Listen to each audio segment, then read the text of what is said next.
I'm back, everyone. I'm back, ladies and gentlemen, from the hiatus, from the break. It's good to be back. We have a good show tonight.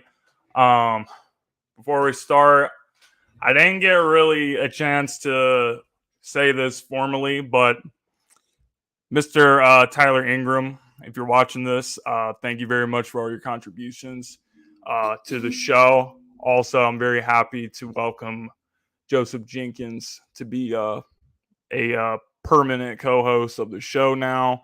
So we're undergoing a lot of changes right now, but we're still gonna have a great show tonight, guys. So with that being said, let's get right to it. We got Double J, who is completely dark. Okay, there he is. Yeah, we got him in the house now. So what's going on, bro? Not much. How you? And we got Denzel, we got Dom DeRubius, publicist, and then we got Detroit Dom. What's going on, gentlemen?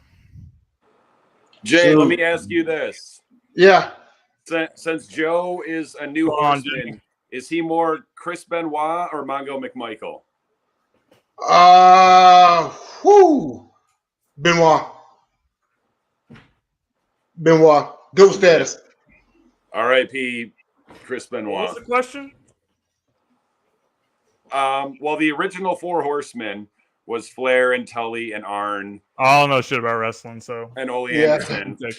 After I think Tully dropped out, they kept the Horsemen stable going, but they added Steve Mongo McMichael, who is a former professional football player, and then eventually Chris Benoit.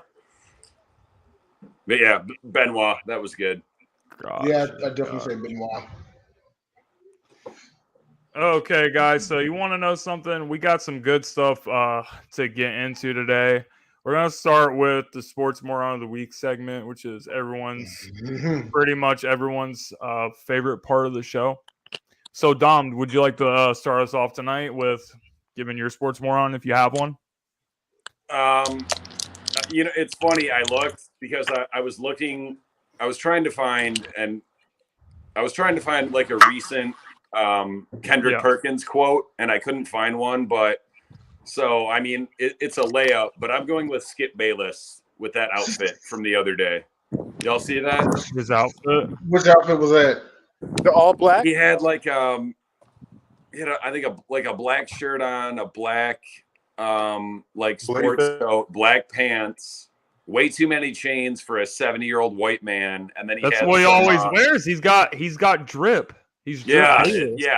Because he was wearing the black, white, and red Jordan 1s, and he was like, in this outfit, I can't lose. Dylan Brooks is Jahan's Sports Moron of the Week. So. I was going to say the same thing. I was going to say the exact same thing. Actually, wait. Well, he got suspended for the flagrant foul. Oh. Actually, wait. No, I got a better one. What you got? Sports Moron is Ray Lynn. For what? For saying earlier this week on the Sports Arena that Minnesota was the better team throughout that series. Well, you could put me in the same thing because I agree with him. You could put me. Well, I mean, I think you're misunderstanding the point. I mean, if you look at Minnesota, I mean, they pretty much outplayed them 90% of the game. They just could not close it. They just couldn't close it out. They didn't. So it's Minnesota. They didn't look like a team. I think that's the point he was trying to make, as far as saying, they were outplayed the majority of the series. Very true, James. That's the whole point. Is at the end of the day, because I looked at every single game, it wasn't as if Minnesota was rattled and had to claw back. Minnesota was in control for majority of the series. They just couldn't close it out. That does not mean that they're the better team, but they did play better for majority of the series than Memphis. It should have been Memphis and having Minnesota claw back to try to win victory, but no, instead it was Memphis clawing back. I mean, trust me, as a fan of a young team, I mean, the Pistons won, I think, 24 games. I think we blew the lead in probably at least a dozen more. But yeah, it's tough when you're young and not used to being in that position. Like it's easy to blow a lead. I've seen the Lions do it a lot as well. It's another thing to note is they didn't even look out of control in their home court. And that says a lot about how that team played at their place. And again, this is a big reason why I said that I don't think Memphis can advance, because it's only so far you can be in these type situations before you come across a team that is better than you or close on your level that can take it over. So I agree with Ray Lynn on that one. Okay. Well, what you got, JoJo? I was going to say Dylan Brooks with Jahan, because at the end of the day, you sent a message and now you're going to be out of this game. And you could put your team down 2-1. I definitely agree with him, because Ja already committed the foul. You were trying to send a message, and because of that, he had to brace himself, and I still can't watch that play because I broke my arm in similar fashion. And so I knew it was serious the minute I seen his arm. There's no way your bone should be coming like that together. No, no way. And it it looked like that. And what probably happened is when he pressed down, it fractured a little bit because it had to brace the fall. It was Dylan Brooks. Like, I think a lot of you, it was frustration on that because you wanted to send a warning shot to the Golden State Warriors after what happened with Draymond and Brandon Clark, but there was no reason for you to be in that particular situation. The foul was already committed from Ja. You didn't have to jump in on that. Right. Absolutely. So, Jay, what you got for sports morons of the week this week? So, after game 2, after the final play, and we all saw the footage, Ja Morant said something to Steph Curry in passing after the game was over with. And so my sports moron is to sports fans in general who reacted to it by saying, oh, well, he messed up now. He poked a bear. What the fuck did you expect him to do? Take it lying down? Did they not forget that at the end of game 1, Steph said, and I quote, I locked Ja shit up. You know, so was Ja just supposed to take that laying down? This is competitive sports. Ja won the game. He had to be right to jaw back at Stephen Curry. So I don't want to hear, oh, he poked the bear, this and that or whatever. No, Ja was standing up for himself, and that's what you're supposed to do. I didn't know that it was stupid to stand up for yourself. I didn't know that it was stupid to jaw back at somebody who jawed at you first. So, yeah, my sports moron is to sports fans in general who reacted to that in that manner. Whoever has a problem with Ja Morant did clearly never played organized sports in their life. Plus, so. And it shows. And it shows. Steph isn't a bear that needs poking. But even then, they did call him Stephen Curry. Even then, at the end of the day, Ja wants that competition. If you want to be the best of your best, you want to get everybody to bring the best of their best. So that's why Steph knew what it was. They both are great players. And at that last sequence of that game, it was a competitive battle between Steph and Ja. Ja just came out on top. It was Steph against Ja. Which the only thing about it is if the Grizzlies end up losing the series, everyone's going to make a bunch of memes out of that clip. Like, it's going to be played on top. And me and JJ talked about this before. The Grizzlies are ascending, but they're not like the Warriors are a veteran team, and that's their buzzsaw. They're a team that's already. Not only they're a veteran team, they're a team that's also already won. They know that's what I'm saying. Been there before. Mm-hmm. Yeah. I mean, if you really sit back and think about it, a good portion of why teams lose to Golden State is because they see the death lineup when they walk into the arena and they're already defeated. Think about it. The majority of the time that people lose to the Patriots in New England, what? They walk into Foxborough, they see Bill Belichick, they see Tom Brady, and they're already defeated. But the ones that beat them, they say, no, they're not going to beat us today. They're football players. They're a football team just like we are. Maybe not on the same caliber, but we still got to go out there and play a game. You know who wasn't scared of the Patriots last year? The Bills. The Bills. But you know who wasn't scared of them during their heyday? The Ravens. The Ravens. Why the Ravens beat them in the playoffs. And Ray Lewis said it undisputed the first year. We weren't afraid of anything about them. We weren't afraid of who they were. We wanted to play them because we knew we were going to have our best, and we knew we had a good enough team that could beat them, and we were the only team that actually in the AFC that they looked at was like, all right, they're coming down. We know that they're not going to be worried about anything we do, and we in for a dogfight. And now, to JJ's and Dom's point, you name me in what universe, because the Grizzlies have put out there that we're not scared of anybody. You name me in what sports universe that a team says this, and they're not scared of anyone, though. They're not scared of anyone. They show that by their play. Yes, but you name me in what sports universe can you have that attitude and it's stupid? No, I don't think it's stupid. I don't think anyone else should think it's stupid either. You can't, regardless of the sport, regular season, Anyone who postseason, thinks finals, it's whatever. stupid You is can't, they you have can't no ever feel competitive scared. Yeah. Well, just like y'all said, anyone who thinks that obviously has never played organized sports before. Yeah. I mean, come on, James, you was MVP of the high school shootout, and you understand that. Student faculty game, triple-double. Like, Boom. rarely do people play better. I'm not trying to brag or anything, but triple-double. Never does anyone play better scared. Thank you. It's about playing to win, not playing not to lose. Go ahead, James. My sports moron is the Manchester United team.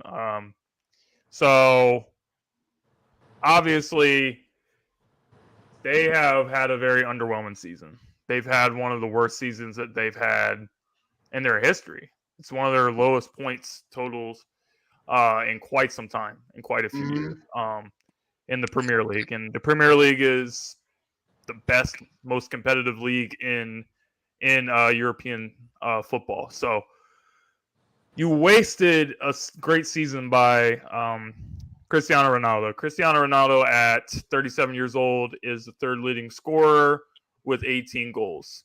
So you lose 4-0 to Brighton, and you could just see how disgusted he was. The fans were chanting like that they don't deserve to wear the Manchester United shirt. And like it's true, they don't, because Manchester United is one of the most historical, most winningest clubs in history. And now they're like a complete disaster. Cristiano Ronaldo and his heroics pretty much dragged them to the only minimal success that they even had during the course of the season.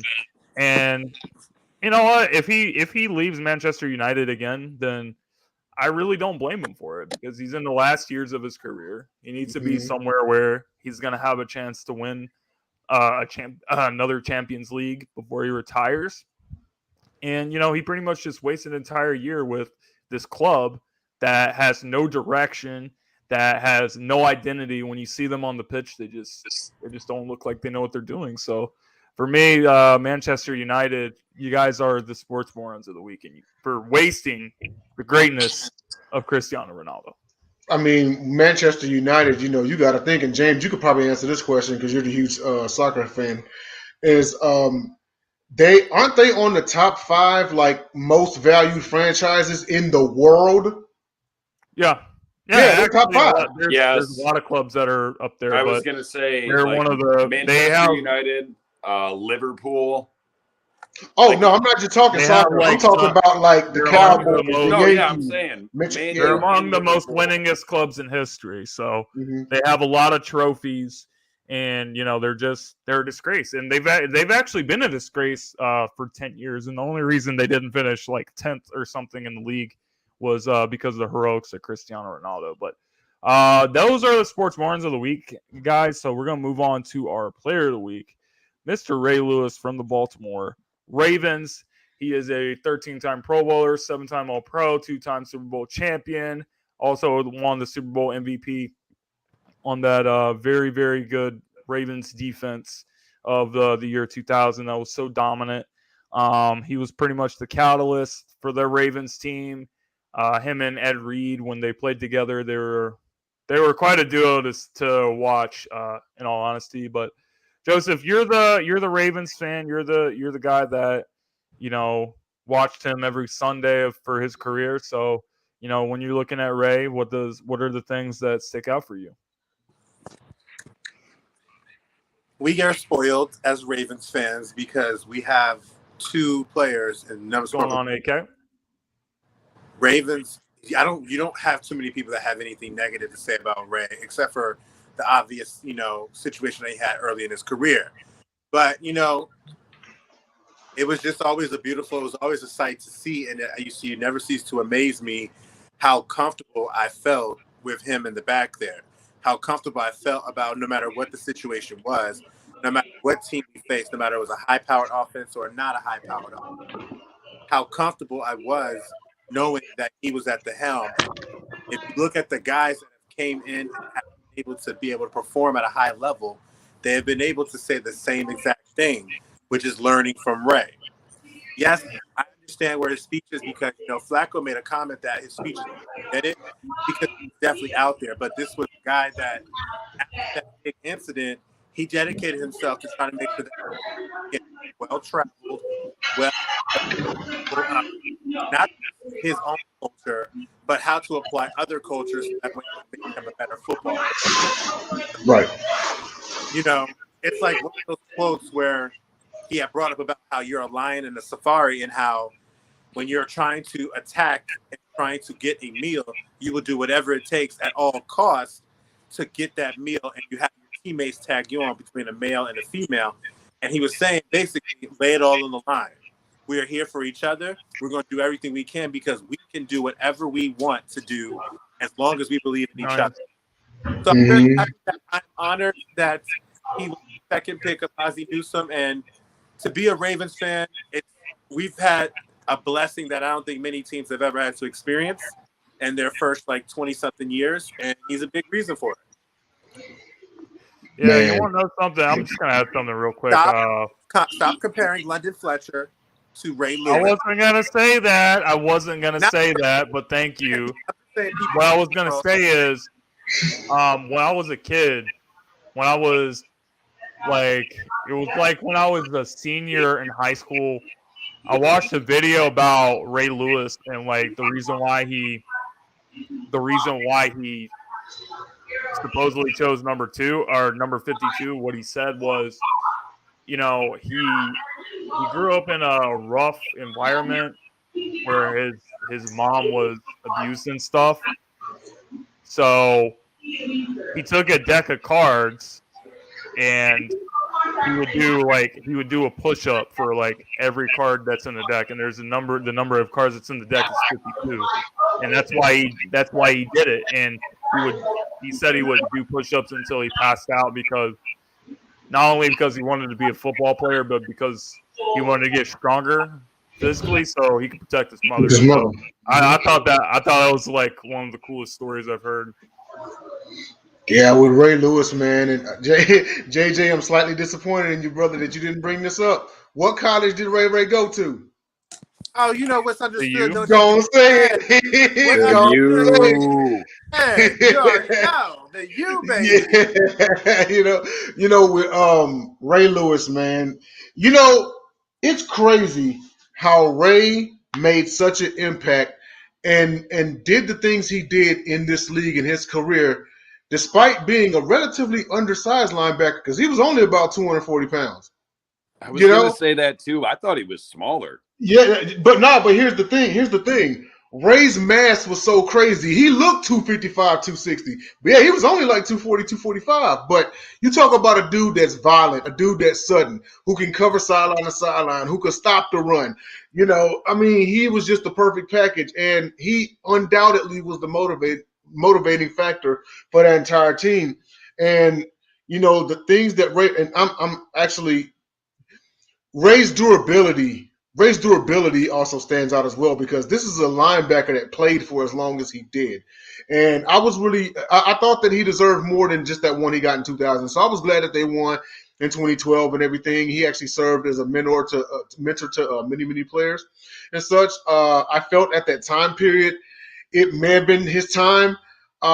He probably could have did 2 more years, but good thing, get your ring, get out of here, and kind of spare yourself. But one highlight that comes to mind, it was a game in San Diego, and when he shot through the hole and stopped LT at the goal line, that's a pretty sick play. I actually thought that was one of his best plays. But most definitely Ray Lewis, and I have him in my top 3 or 5 linebackers of all time, next to LT and Mike Singletary. So, Dom, what you got? I'm trying to look right. Oh, wow. Hardy Nickerson. He's still up there. I saw that Ray Lewis's second year in the league, he had 185 tackles. So I went to go look at the records for most tackles in the season, and he's still in the top 5 or 6. But, it's Ray Lewis. He won Defensive Player of the Year twice. And like you said, Jay, like he could do it all. Cover, play the run, rush the passer, force turnovers. He had, I want to say, like 20 or so interceptions in his career, forced fumbles. Ranked all-time linebackers, I'm going to say probably top 5. However, and I know you're going to hate this, Joe, but you still might agree. As far as all-time lists at their position, I've got Ed Reed higher than Ray Lewis. Not bad. by much. Only because Ed Reed is for sure top 5. Okay, so who's the GOAT? That. Who's the GOAT then? Lawrence Taylor? Yeah, probably. Actually, you know what? I lied. Ray Lewis is top 3. I mean, okay. I'm trying to think about the rest, and it's like, why do you not say what's Ray Lewis? keeping you from having him at number 1? Lawrence Taylor, pretty much. It's literally what I just asked, but okay. So, what's interesting is if you have to, the Ravens defense in the 2000s with him had made some very eye-popping numbers in terms of where they finished each year. And we had 10 straight years as a top 10 defense, 7 straight years as a top 5 defense. I think another 7 straight years of a top 5 run defense. And he adapted to the actual game as it was changing. When he was going against Eddie George's and all of those Jerome Bettises, he had to get bigger. So he did. Then when he had to go against like the LTs, the Darren Sproles, and the Dustin Kellers and stuff, he had to get a little leaner but still maintain his strength. And he did. And so it's just very proud. Very, very, very, very, very proud. I tell Ravens fans all the time. I tell Ravens fans all the time that they don't really understand how much of a special franchise we are used to because people wouldn't have experienced this so soon like we did. And you got to look at the players there. And like every one of them says the same. Ed Reed, Terrell Suggs, Lodi Nada, Adelius Thomas, Bart Scott, Ed Hartwell. All of them have all said playing by Ray Lewis was the best thing that's ever happened to them because not only did they get the best out of them, they learned how to be a leader. They learned how to be an ideal pro. And, has he, over the years, everybody talks about he should be able to, without him, the team would have never embraced John Harbaugh because they didn't get along with him when he first got in. But Ray understood and told Ed Reed and Terrell Suggs that you got to work with this guy because we're trying to win a championship. Now, after you win a championship, you do what the hell you want to do. You go out and, go to another team. But Ray said it. He thought this team should have won in 2011. But once they didn't happen, he knew it. He said once we got into the playoffs, the only team that we were worried about was matching Denver. We knew if we went to Tom Brady and go to New England, we were going to win. He said it because he said after 2011, there was so much chaos. And he literally had to calm the team down. Was like, listen, this is a bad loss for us. It's going to burn. But use that because when we see this team again, and we're going to see this team again, we're not going to leave its chance, and we're going to finish the job. And he did. And that's what they did. That's what he did. All right, guys. Great career for Ray Lewis. Definitely deserving of being the Hall of Famer that he is. So, I got some NFL headlines for us to cover real quick. Titans quarterback Ryan Tannehill spoke to the media this week after OTAs, after a practice regarding Mr. Malik Willis, his new teammate, whom the Titans drafted in the 3rd round this year.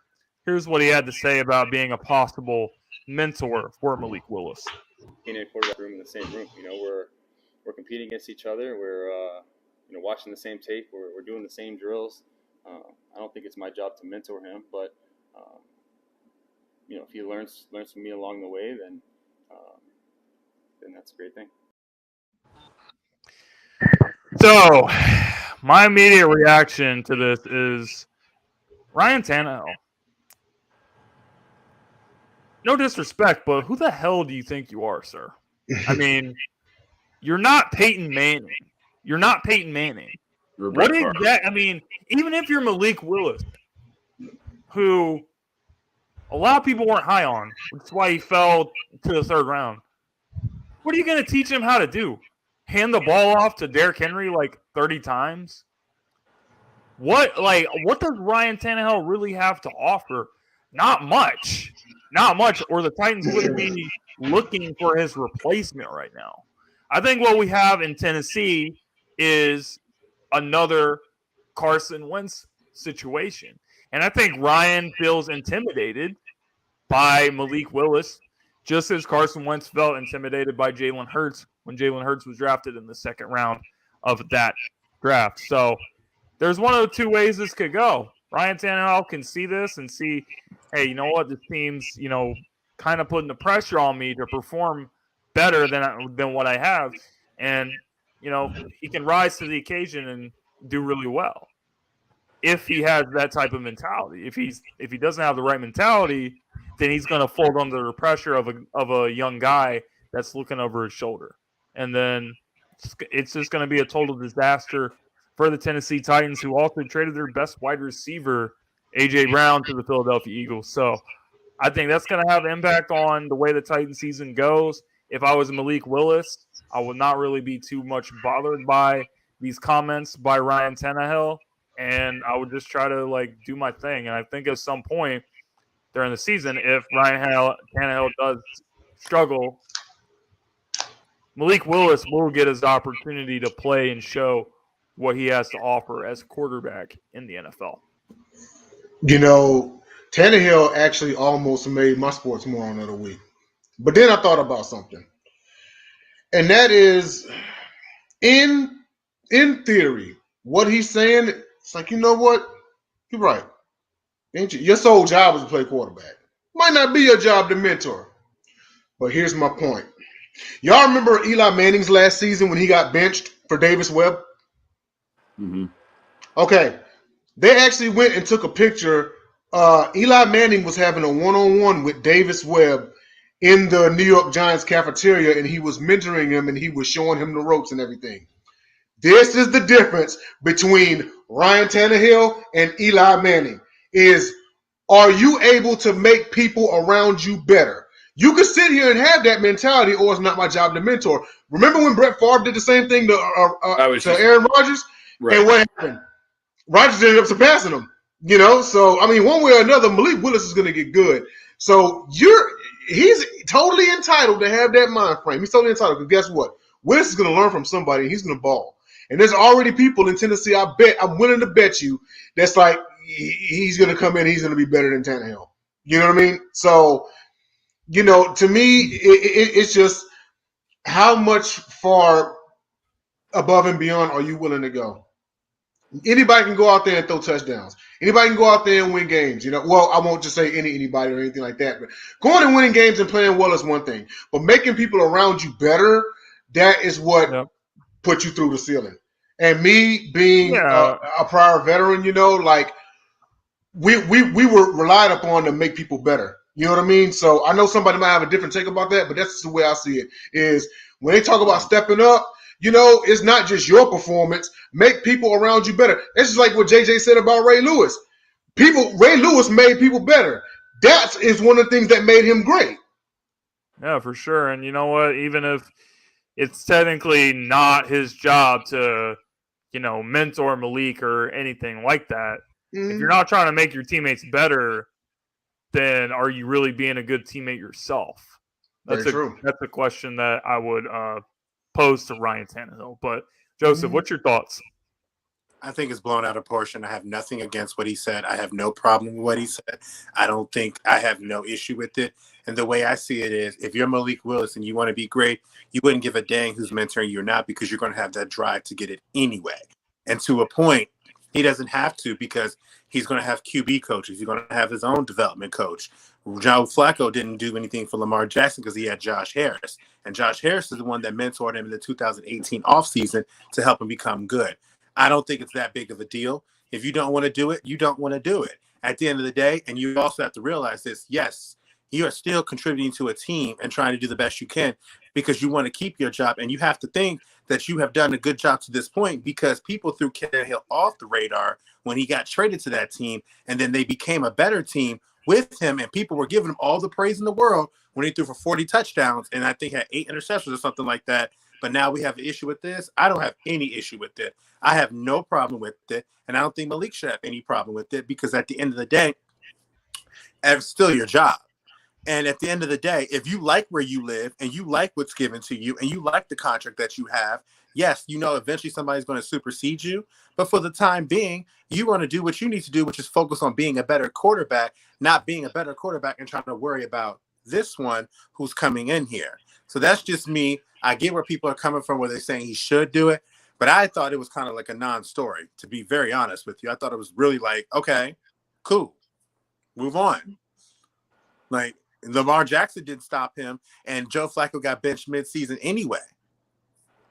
It didn't change anything with him. And the Brett Favre, Aaron Rodgers, with that whole situation is Brett Favre didn't want to train him because he knew Aaron didn't need to be trained, number one. Aaron was already a talented number one rejected pick before when he came in. He knew he was going to get to that position eventually. So why am I going to have to worry about mentoring this guy when I know he's going to take the position anyway? Fair enough. Right. Well, like Jay said, on the surface, I don't have an issue with what he said because technically it's not his job to mentor him. But for one, Ryan Tannehill, you don't have the kind of gravitas. Like, you're not Brett Favre. So you can't go out there and say something like that. That's one point. Another point is Malik Willis is a developmental quarterback. Ryan Tannehill's job is not in jeopardy. This man led that team to the number 1 seed last year, and that's with Derrick Henry missing all of those games. And it's just like it's something that didn't need to be said. And based off of what I just said with, you know, him being firmly entrenched as the starter and with Willis being a developmental, like, there's no like, even if he didn't mean it, he could have gone out there. Like, it's just not a good look for him to say that because you're not Brett Favre. Yeah. You could say, I mean, you can go overboard the other direction and be like, you know, I'm excited to have the competition, blah, blah, blah, even though that's not true. It's just, there's no reason to say that. It doesn't do anyone any good. So my question to you is, do we want these players to be brutally honest or do we want these players to lie? Because we always talk about players need to be brutally honest about how they feel about certain situations. You can be brutally honest without coming off sounding hostile. Now, if Brett Favre would have said, you know what, I think Aaron Rodgers is immensely talented. We got quarterback coaches. I might offer a hand. I think dude's going to be okay. But when somebody says it's not my job to mentor him, they come off bitter. He is better. Right. And like I said, it makes no time, sense in this situation. He doesn't have to be bitter. Can we honestly sit here and say Ryan Tannehill was bitter? Can we honestly I don't understand why. When you're brutally honest about something, it's not always pretty. It's not always going to be nice. It hardly ever is. It's worth mentioning. It's worth come off as to something because at the end of the day, thank you for telling me how I feel because now I know where you stand. Now I don't have to worry about wondering if you really going to be cool with me because you're saying all the right things to the media. You really ain't trying to train me. That's cool. That's fine. Because again, if I was Malik Willis and I'm destined to try to and prove people wrong, I'm not going to trip if you don't want to mentor me because like Tom Brady said when he came into the league about Drew Bledsoe, he didn't care if Drew Bledsoe was going to kill him because like Ty Law said on Undisputed, Tom said, this is my position. I'm going to get it anyway. So at the end of the day, everyone's not Tom Brady though. But it's not about, that's not saying it's Tom Brady. It's the mindset. He didn't care. It could have been Peyton Manning coming in saying, I don't care who you are. I'm going to get it anyway. Malik Willis is already coming in like, yes, I'm going to learn anyway, because at the end of the day, it is not Ryan Tannehill's job, bottom line. He's going to have the QB coach for that. He's going to have developmental coaches for that. He's going to have his own like QB team or squad and everything like that, because that is what matters. That's how you grow. That guy ain't sure. This is like the replacements. This is like the replacements with Shane Falco and homeboy came back and was totally a butthole or whatever the case may be. But what happened? They got on him anyway. And it's just, I get where y'all coming from. But at the end of the day, I like brutal honesty because I know it's never going to it's never going to be everybody's favorite thing. I'm like, yeah, I get it. But if you say that, like James said, what kind of mentor could Ryan Tannehill possibly be? So at the end of the day, I don't really buy that into it because we all sit here and say, like, people like Josh McCown would make a good as an OC. Was he ever that great quarterback? No. So obviously he has enough knowledge, even though he wasn't a great quarterback, to be able to give the wherewithal to mentor younger players to get them the best they can be. So just because you're not on the level of Peyton Manning, Tom Brady, or whatever, you lasted this long and you were considered a bust after you left Miami. So if you were considered a bust after you left Miami and you came to this he's a team, game manager. He's not going to. But it's like they say: those who can do, those who can't coach. Teach. Well, here's the problem. Here's the problem I have with what you just said. It's also worth mentioning that Malik Willis or Ryan Tannehill was upset that the team did not tell him that they were going to draft Malik Willis or consult him. Then he comes out. Then he comes out and says, "I'm not going to help this guy." He's clearly salty about it. He's clearly hurt about it, and he's approaching it the wrong way. And it's not going to end well for him. It's going to be Carson Wentz 2.0. Malik Willis is Jalen Hurts. He's going to take his job at some point this season. But then go win a playoff game with your arm, right? It's a very similar situation because Carson Wentz and Ryan Tannehill both got big contract extensions. Then they drafted a quarterback, and he felt the pressure, and he folded. No, but from what I understand, let's move on. We've given Ryan Tannehill way too much attention. Well, Carson Wentz was already in the outskirts because it was halfway divided between from Nick Foles and him. So when Jalen came in, yeah, of course it's whatever. And as far as the team not telling him, I would sit there and tell Ryan Hill, bro, you're not the end all be all. They don't have to tell you anything. Exactly. Mm-hmm. And so at the end of the day, just like he doesn't have to sit here and say, "Oh, I'm happy he's here." That's all I'm trying to say. If you don't want to mentor him, so what? Yeah, and you know what? And I agree. We do need more brutal honesty in this world, but people got to learn. Okay, I can be brutally honest with Dom without sounding bitter or like I want to fight him. But you know what I mean, Dom? We know each other how long? Like, it doesn't take a rocket science to tell that Ryan Tannehill's salty. Like, you can tell in his body language. You can tell in the way he's talking. Like, what is so bitter about it, though? Like, I don't get it.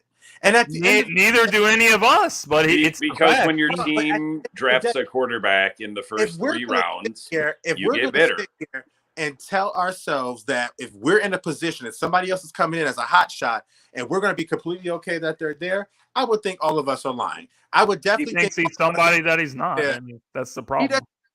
I like brutal honesty. Maybe that's me. I'd like you to tell me the raw. If I was Ryan Tannehill, I'd be more bitter that they didn't get a better replacement for A.J. Brown.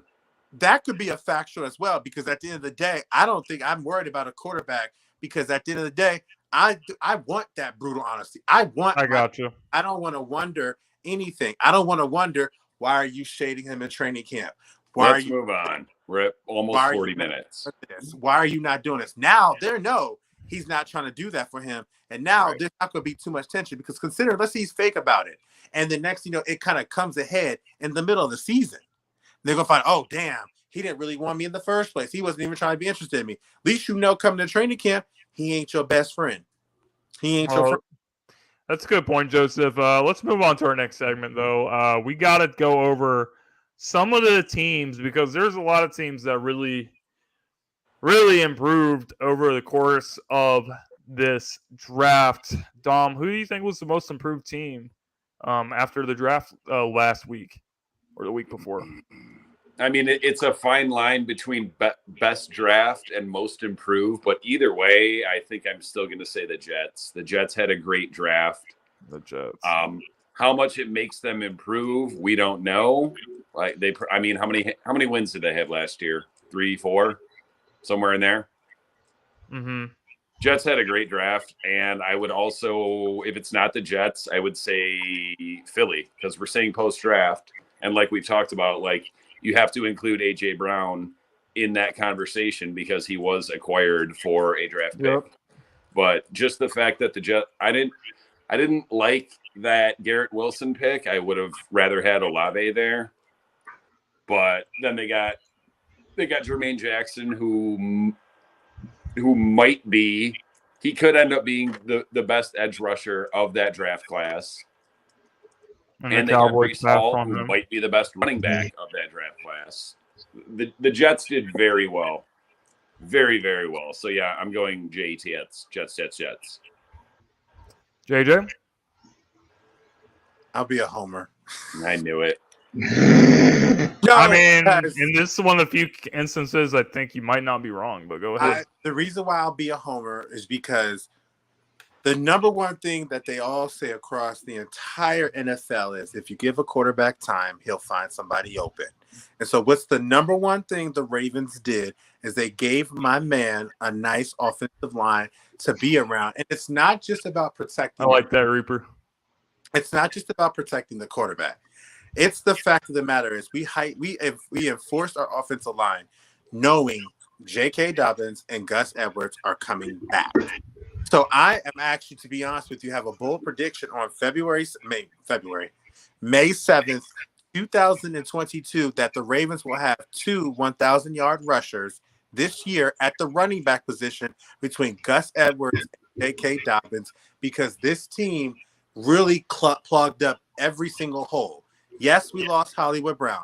And yes, I would have liked Hollywood Brown in this particular team with this new improved offensive line and updated passing attack run game. But I believe in everybody else that's on this team. And they're going to get a chance to get their opportunities. And then on top of that, everything I've been saying since the offseason was please get that defensive line or that linebacking crew younger.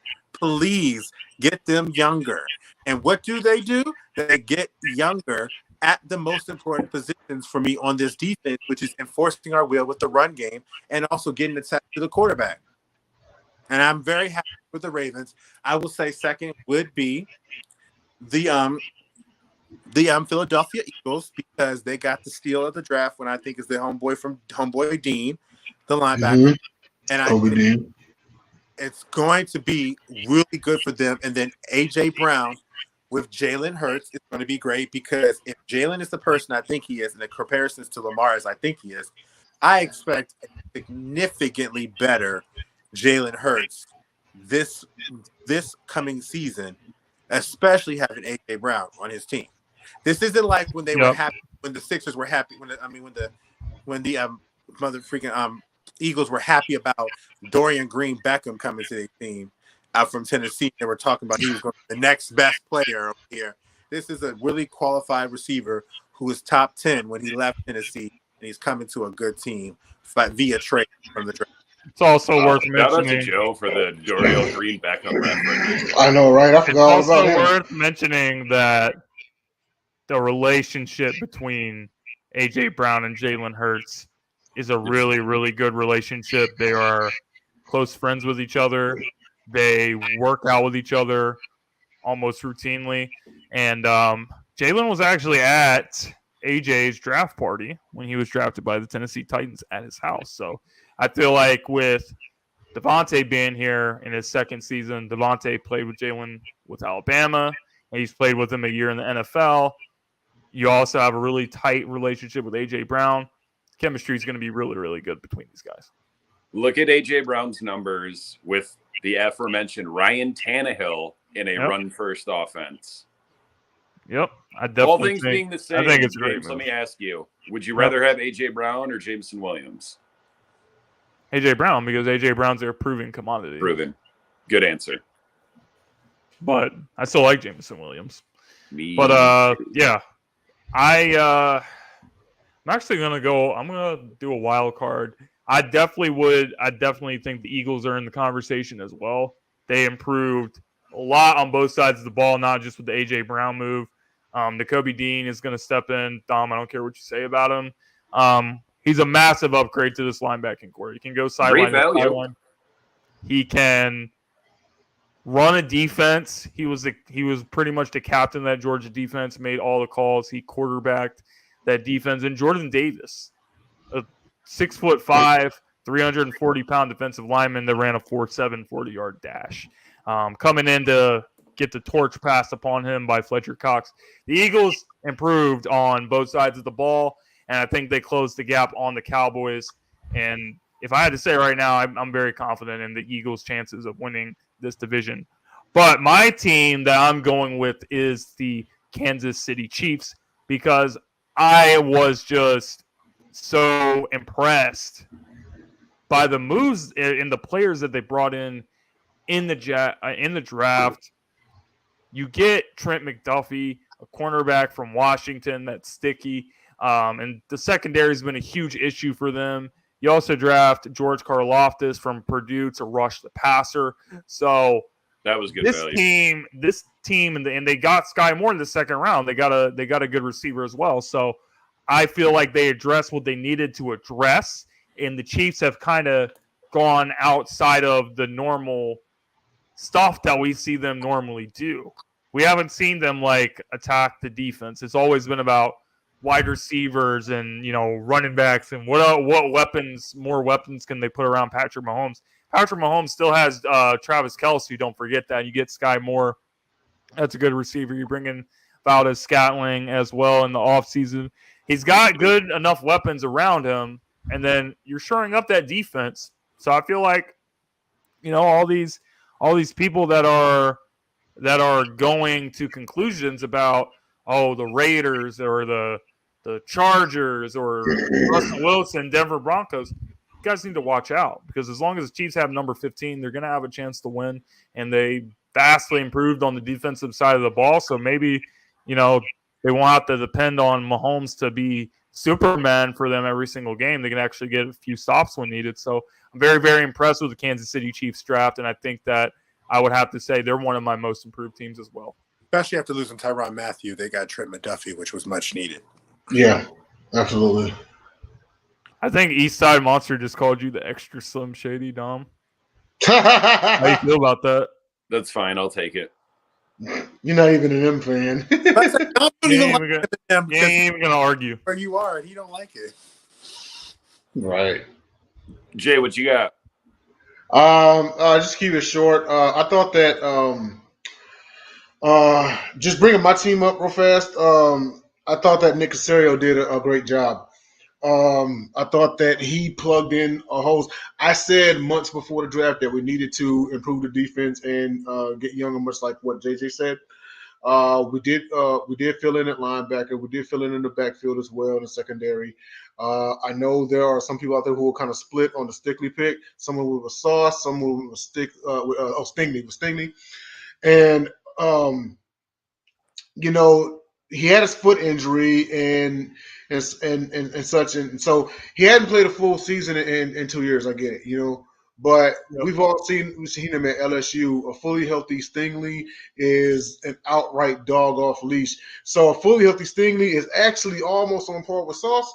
But me personally, I love the pick. You know what I mean? And not only that, but we filled a hole at receiver. We got Michi from Alabama. When he comes back fully healthy, he'll be ready to go. So I definitely like that. And we also got who we get? Who you didn't get? Any of those bummy quarterbacks, and I was worried. You guys drafted I forget his name, but you guys took the linebacker from Alabama. Yes, we got him too. But I was trying to think of the running backs. I'm just on the tip of my tongue, but to know if Derek Stingley's going to turn into Patrick Peterson or Corey Webster. Because he has elements of both. Yikes. Because either one, Corey Webster was good, but he wasn't as good as he was touted to be when he was supposed to be. Yeah, true. But arguably, Corey Webster had one of the best seasons at LSU as a defensive back for their history. And then Patrick Peterson went on to have the career that they thought he would. So I'm trying to see if he's going to be Patrick Peterson-like or Corey Webster-like, where it's good enough, but you need to have a little bit more. But if he's Patrick Peterson, there's your Yeah, and I mean, and of course, we drafted, Stingley coming from, DBU. Peterson was on that 2011. That secondary was sick with Eric Reed, Honey Badger, and Pat Peterson. And then look how they turned out. So, I mean, definitely, if he can stay healthy, that's why I love the Stingley pick, because we've seen LSU DBs and how they fared out in the NFL. So I'm not mad at that one bit. As a matter of fact, I think I texted Dom or I put it in a room or something that we're going SEC deep in this. You know what I mean? Shoot, they call it the NFL training grounds for a reason. And the fact that OSU fans may take offense to you saying that LSU is DBU. I'll be honest. they might. Any college fan gets offended when you say any school is wide receiver U or DBU or something like that. Whatever position. Ohio State has become a factory, though. I can't even lie to you. Right.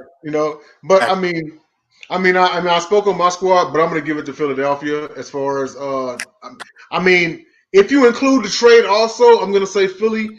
I think Philly really just pulled ahead in this division off the draft, not only for what they did, but for what the Cowboys didn't do. They had one of the worst drafts. They took Tyler Smith. I think that's his name. Mm-hmm. The most penalized offensive lineman in the entire country. Yep, absolutely. And like literally, Jerry Jones fell asleep, and so did Stephen Jones, and so did everyone else. So again, I'm going to give it to Philly because of what they did, but also because of what the Cowboys didn't do. Because let's face it, I think the Eagles are in a good spot. I think they're in a great spot. I think we can win. I think we can win at least 10 games this year. I told Cool McCain, and y'all mark my words, because I'll shout out to Cool McCain and Stephen Box that had me on the draft show on Real Play Callers. I told them, I said it then, and I say it right now. The Eagles are going to sweep the Cowboys next year. Remember this conversation. That clutch gene. I thought James was going to say the Commanders had the best draft because they got Carson Wentz replacement and Spencer Rattler. I thought that's what he was going to say. No, they got Sam Howell. I thought he was going to say the Redskins. I mean, damn, the Commanders. The Redskins. I don't know. Carson Wentz might get shook because he got shook by Jalen Hurts. He's going to get shook by Sam Howell. If he gets shook by Sam Howell, I just think he should retire. It's howling season. Sam Howell takes his job. He should just retire. Just hang it up. I think the difference is, I think you're hearing. Reaper Talon 92 says Dak trash Scott. You're hearing all across the NFL. You're hearing all across the NFL. Your player, everybody's drafting guys that can do it all, not just pass but run. They have the ability to be mobile and be able to escape the pocket and run design QB runs. Now, I'm not going to take I'm not going to take credit for that, but I will say everybody's sitting there trying to get mobile quarterbacks who aren't just mobile where they can run for 5 yards, but you can actually design QB draws and QB runs for them where they can get like 10, 15, 20 yards because Josh Allen does it, Joe Burrow does it, Trevor Lawrence can do it, Malik Willis is coming in, he can do it. All of these guys in college now are being not just asked to be stick in the mud pocket passers, they're being asked to be able to make plays on the move. They are absolutely. That's the direction NFL's going in. And one thing about these new age of quarterbacks is, and I get it, you don't want to, put the quarterback in harm's way any more than you need to. But notice these quarterbacks have got some size now. So it's not like they're like, back then when Doug Flutie was like 5'6", 175 or something, they're not that size anymore. They're not. They're not playing like Cam Newton where they're going every day trying to invite contact. They get contact, but they literally try. Well, Kyler Murray is still smaller than Damn it, Dom. Why'd you have to do that? I was going to do something. But that's the thing. They're not those guys that's out there like looking for contact. They believe in their speed and they believe in their ability to quickness, their agility, and they use it. They know that there's going to be some place. If you make a good play on defense, that's a hit. But trust me, if you see the guy coming right in front of you and you're running at them, 9 times out of 10, these quarterbacks are trying to sideline. They're not thinking about getting hit. Yeah. Who was the last real quarterback that was inviting contact like that? Tebow? But he's really big. Oh, wow. There it is. To be honest with you, the cohort, y'all know what? You know what this reminds me of? Tyler Murray's going to go play baseball. This reminds me of Mortal Kombat with the Babality, okay? That's like, oh my gosh. And that explains what the Rams did. I remember Ermac just stepping on you as the fatality on Mortal Kombat 9, and you were like, he tricked you as a kid. No. Oh my God. Babality just came with that. Oh my God. Oh my God. Tyler Murray's going to go play baseball. Yep. I completely lost my train of thought after I just did that. But, at least we can take solace in the fact that if Kyler Murray does go on to play baseball, the bat going to be taller than him. Back to you, Jimmy. Yeah, I completely lost my train of thought after I just did that thing to Kyler Murray. But our non-sports topic tonight is who's the greatest or worst villain of all time? Who wants to go first? I will first. Let Okay, me go first before someone steals mine. I'm not going to steal yours, trust and believe, because I'm going to go somewhere that nobody probably was even thinking. You're going right to the Who are you comic going book with? universe. Who are you going with? It's obviously Tony Montana, Scarface. Dude, you better not say Kaiba or I'm going to smack the shit out of you. First of all, I wasn't going to say Kaiba. I was going to say Shao Kahn is the greatest villain, in my opinion, because Shao Kahn is just an arrogant a-hole who really didn't give a crack about nobody's feelings, nobody's life. And to be very honest, he had the flex to feel the way he feel, because if you went with him one-on-one, you know you in for a battle. And He's from Mortal Kombat, right? Yes. That's what I thought. I love Mortal Kombat. Favorite game. At the end of the day, he broke the rules and still didn't give a crack. And then he came back and broke the rules again. And then he's sitting there looking at people like, why should you help? What's in it for me? I don't give a damn about your life. What's in it for me? F what you want, whatever the case may be. So Shao Kahn, to me, is the greatest villain of all time of Mortal Kombat. Just give something a little different. I wasn't going Marvel Universe. I wasn't going there. What's yours? The only right answer is Scarface, Antonio Montana. It's not the only right answer, trust me. But go ahead. There's a lot of right answers. He said, but go off. Go ahead, Don. It kind of depends on how big of a movie buff / rap music fan you are, because in some ways, other than the fact that, he was a drug kingpin, like Scarface is kind of a sympathetic villain, because, when it all goes all the way downhill for him, when Sosa sends him to do that job and he's like, I told y'all, I don't kill no fucking kid. Like he would do whatever he had to do to get where he got to, but he was not gonna murder a child. And just the scene at the end is just iconic. It's Scarface, for God's sake. Go ahead, Jay. I can't wait to hear what Jay says. Greatest villain of all time is Alonzo Harris. It's Alonzo Harris, man. You talk about a dude. First of all, this was a detective that had more than 20 years in, so he knows all the ins and outs already about the career field, about the streets, about his environment, about every single thing. Then this dude was making his money off these busts and everything, and it was like dude literally did what he wanted, but he had the longevity to back it up. He knew how to work. He knew how to maneuver.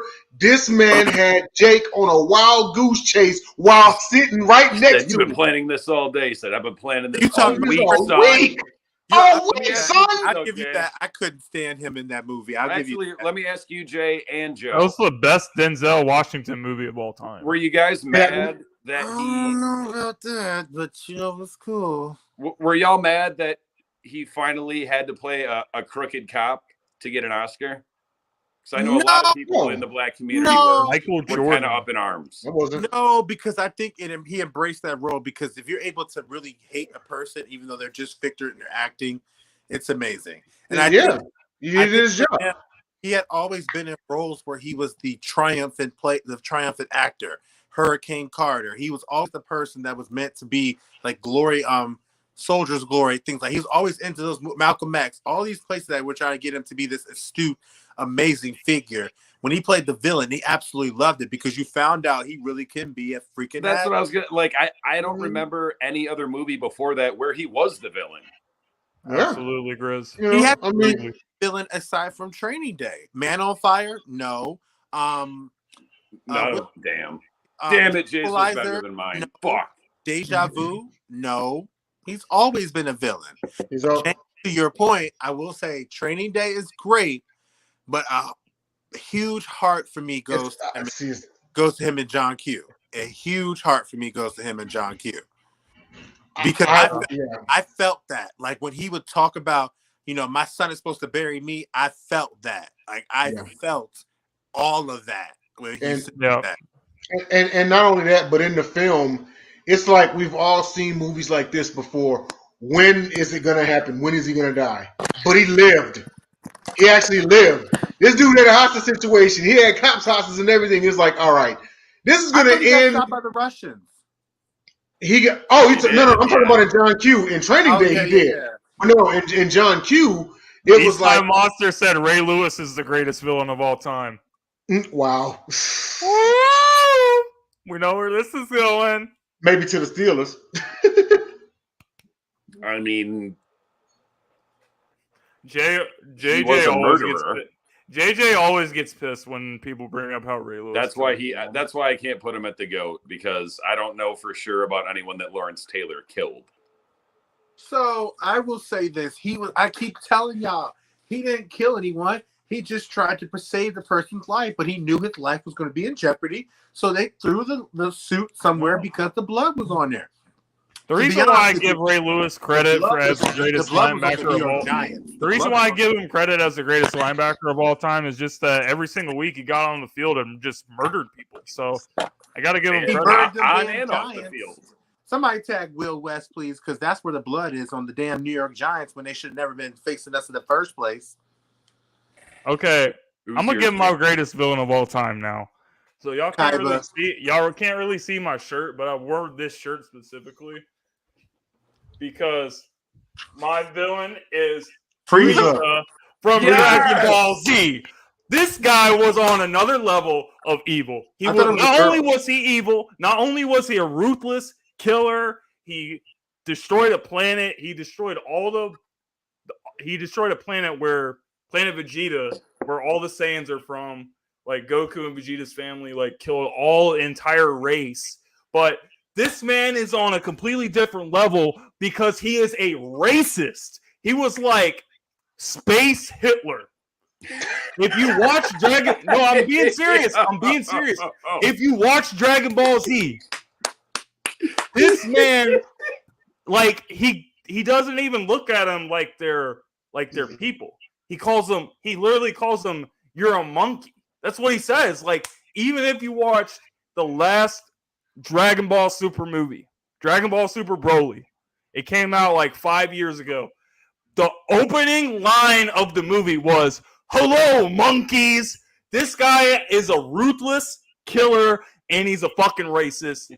Worst villain, hands down. It's one thing to be a villain. There's one thing to be evil, but racist evil is on a completely different level.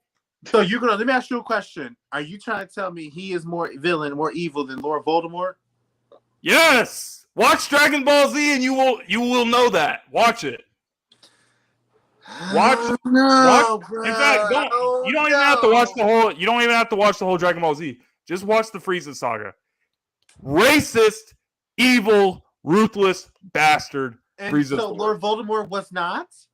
Or was it just because he was definitely racist towards people that weren't wizards? Space Hitler. Hitler, you get me. It's the same thing. It's like intergalactic better than other shit. Yeah, we should do one about who is the most powerful villain. Maybe next time. Vegeta should have iced Frieza and became ever since you brought up Dragon Ball Z, the only thing I can think of is Master Hercule when he gets scared and his eyes are dots and his neck. He tries to act like such a hard ass and he can't even fight. Mr. Satan, that's my guy. And he told everybody that he saved the world, but yeah, that's pretty much it, guys. We've ran over an hour and 5 minutes. Thank you guys for being watching the show. All the people that are in the comment section tonight. Appreciate you guys very, very much. This is brought to you by Sideline Sports Network. This is brought to you by myself and JJ, and Dom, and everyone else. So appreciate you guys. Make sure you guys tune in every single Saturday.